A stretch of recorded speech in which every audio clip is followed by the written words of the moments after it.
Okay, happy Thursday or whatever day it is that you're watching this. I'm stumbling a little bit. It's early. I haven't had a full cup of coffee yet, so I'm not quite all together yet. Um, I'm going to start this morning by reading just a short excerpt from a book that I'm going through. I'm reading two books at home, and this is one of them. And you're going to hear the title, and you're going to go like, "Ugh, I don't want to listen to this." But I want you to hang in there because there is an incredible truth that's contained in this little passage that I ran into a couple nights ago when I read through it, that I think has a lot to say for what we are all probably experiencing with everything going on in the world. The book is Vonnegut's The Sirens of Titan. I could try to explain the premise to you. It would take a couple hours. So I'm not gonna go into that deep detail, and his books do this, so there's no sense pursuing that. But just know that in this section of the book, the main character has been subjugated to someone who's controlling him, and he's controlling this main character through inflicting pain. And this main character finds a letter from someone who had this happen to them earlier, and he's writing wisdom back to this main character. So the premise doesn't really matter, but when you read it, you'll begin to see some things in there that I think are just general applicable truths. So this is from the letter to the main character who is experiencing being controlled through pain. Unc, old friend, almost everything I know for sure has come from fighting the pain. Whenever I start to turn my head and look at something and the pain comes, I keep turning my head anyways, because I know I am going to see something I'm not supposed to see. Whenever I ask a question and the pain comes, I know I have asked a really good question. And then I break the question into little pieces, and I ask the pieces of the questions. Then I get answers to the pieces, and then I put the answers all together to get an answer to the big question. The more pain I train myself to stand, the more I learn. You are afraid of the pain now, Unc, but you won't learn anything if you don't invite the pain.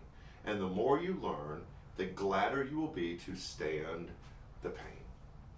When I read that, I was just absolutely stunned. It kind of hung with me for a while for a couple reasons. First of all, when I consider everything that's going on in the world, when I look at the fires out west, all the way up and down the Pacific coast, and Janet and I will watch it and just shake our heads. I can't imagine losing everything. Not only your house and your cars, but the entire city that you lived in. Going through the pandemic, when I see just what's happening across our country, I recognize there is a lot of pain and a lot of struggle and a lot of suffering. But also when I read this, it reminded me of so many scripture passages that talk about pain and suffering. It uses the word suffering because we know that old cliche, pain is inevitable, suffering is optional. Which means you're going to experience pain in life. You will have things that happen to you that are bad things. The suffering, your reaction to the pain is your choice. So I think about, and I've mentioned this passage before, Romans 5. 3 through 5, it was the passage that I used for the first sermon that I preached after my sister died. And it's this explanation that through the difficult times in our life, there's this thing that happens inside of us that grows us as a follower of Jesus.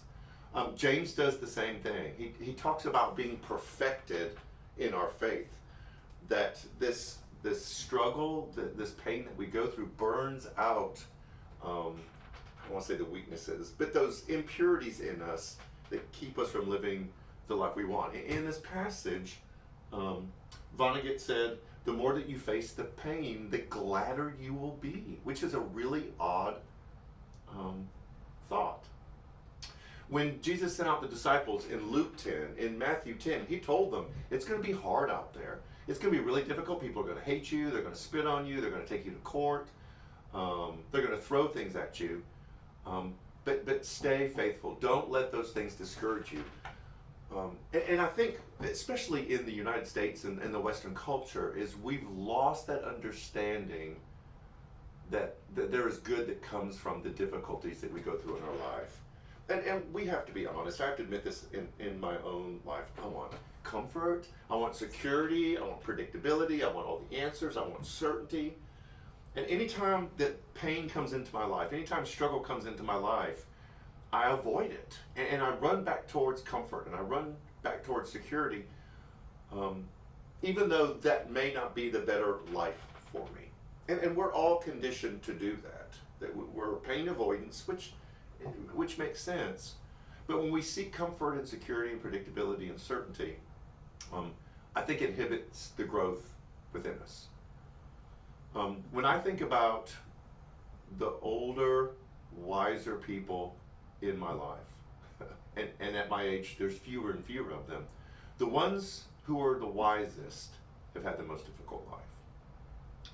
I've rarely found someone who was older and wiser that had it easy, because it seems like that comfort and security don't produce maturity. So when I look at the world, when I look at the things that we have to face, and our reaction to it, I've come to the realization that in order to grow, in order to become the person that Jesus is calling me to be, that I sometimes have to push through the discomfort. I have to push through the pain. When there's questions that bubble up about things that I've always held as, well, that's just the way it is, I have to break those questions into little pieces and ask the little questions and then put those pieces back together to get bigger answers.